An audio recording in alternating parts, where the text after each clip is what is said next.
why you are so insecure, and what you can do to become the best version of yourself. Now, first, I want to bring up an interesting point. All throughout human history, everybody has been insecure at some point in their lives. And the reason why people are insecure in the first place is so they can fit in. It's so they don't become an outcast. And if you're always self-conscious about yourself, you're always worried about the way you look, you're always worried about the way you present yourself, you don't like the way you talk, the way you sound, all these different things, they all add up over time. And they probably cause you a whole bunch of anxiety and stress, which can be easily prevented if you develop the right habits. Now, where does the root of your insecurity come from? Well, for many people, it can come from multiple areas. It can come from whenever you were a child.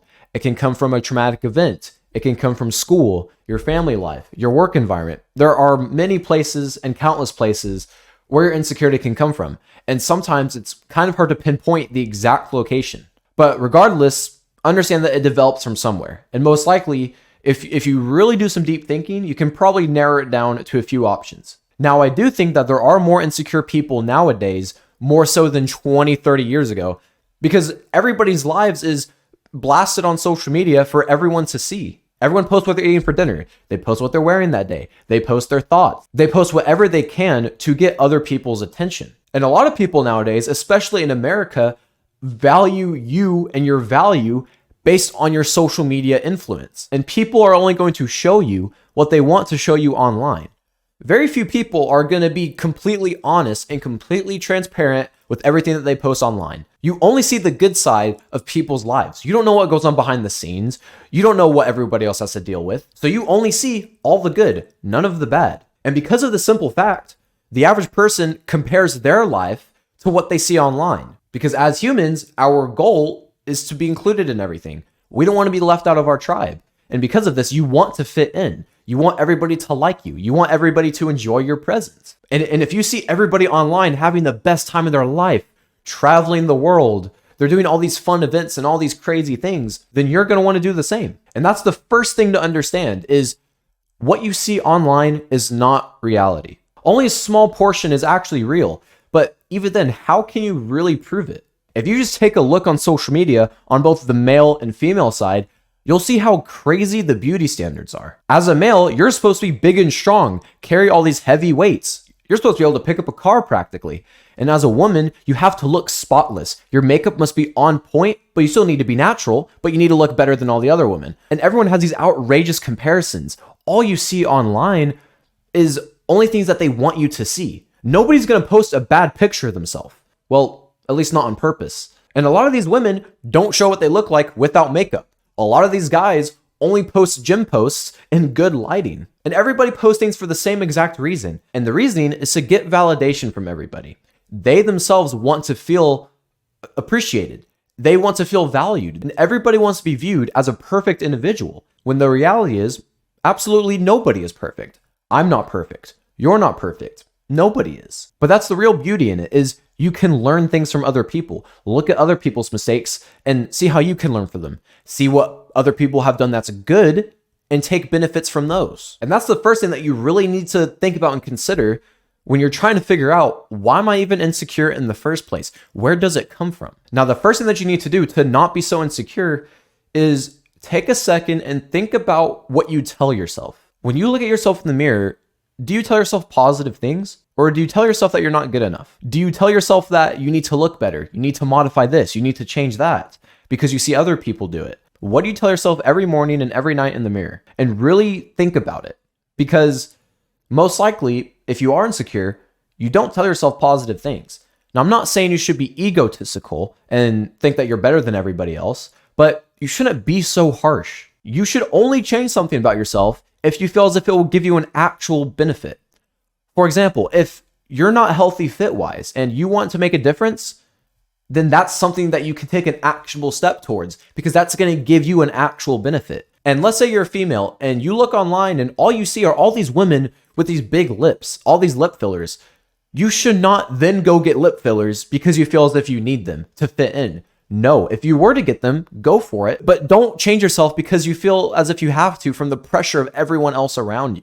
If all you are chasing is validation from others, I can promise you, you will never be truly happy in life. The only person who you need validation from is yourself internally. Now, you could take advice and criticism from other people. That's fine. But at the end of the day, don't change yourself because of other people. Which leads me into my next point, is your environment. Who do you surround yourself with? Do the people who you surround yourself with make you feel confident? And I'm not saying that you shouldn't take criticism from anybody, but if the people who you surround yourself, if all they do is belittle you, they don't want to help you, they just want to see you fall, then probably consider getting some new friends. Find a new group to hang out with who actually wants to see you succeed. Because quite frankly, I'm going to be honest, we live in a day and age where everyone just wants to see you fail. People don't want to see you win. People will lie and tell you they wish you the best, but behind the scenes, the second you start winning, you become their enemy. Cut out anybody who brings in negative energy into your life. But here's the thing, criticism is not negative energy. You need to understand this. People can make fun of you, people control you, people can mess with you. That's fine. That's not negative. What becomes negative is when you are trying to improve yourself, you're trying to take actionable steps, and everybody is just shutting you down. That is when things become negative. And finally, what you need to drill into your mind is your actual potential. You are capable of many, many great things, and I am certain of this. But it all starts with what you tell yourself on a daily basis. If you are telling yourself every single day, I'm ugly, I'm not good enough, I'm not strong, I'm not this, whatever it is, whatever negative things that you tell yourself, if you are constantly drilling negative affirmations into your mind, then guess what? These are actually going to become true. But it also works on the flip side.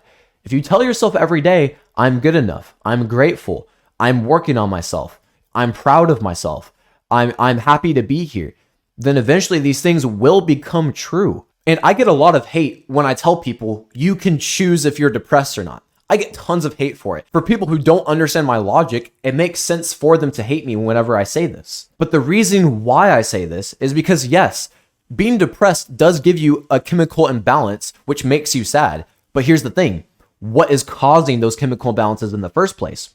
Your environment, the people who you surround yourself with, what you tell yourself on a regular basis. You are literally the creator of your existence. And if you are telling yourself negative things every single day, then what type of hormones do you think you're going to produce? Really take a second and think about it.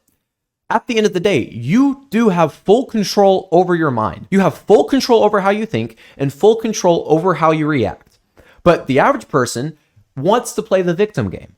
So when I say that you choose to be depressed or not depressed, this is what I mean. Is if you are insecure, if you're anxious, if you're depressed, you need to stop telling yourself negative things. Stop telling yourself, I'm depressed. Stop telling yourself, I'm ugly. Stop telling yourself, I'm weak. Tell yourself you're strong.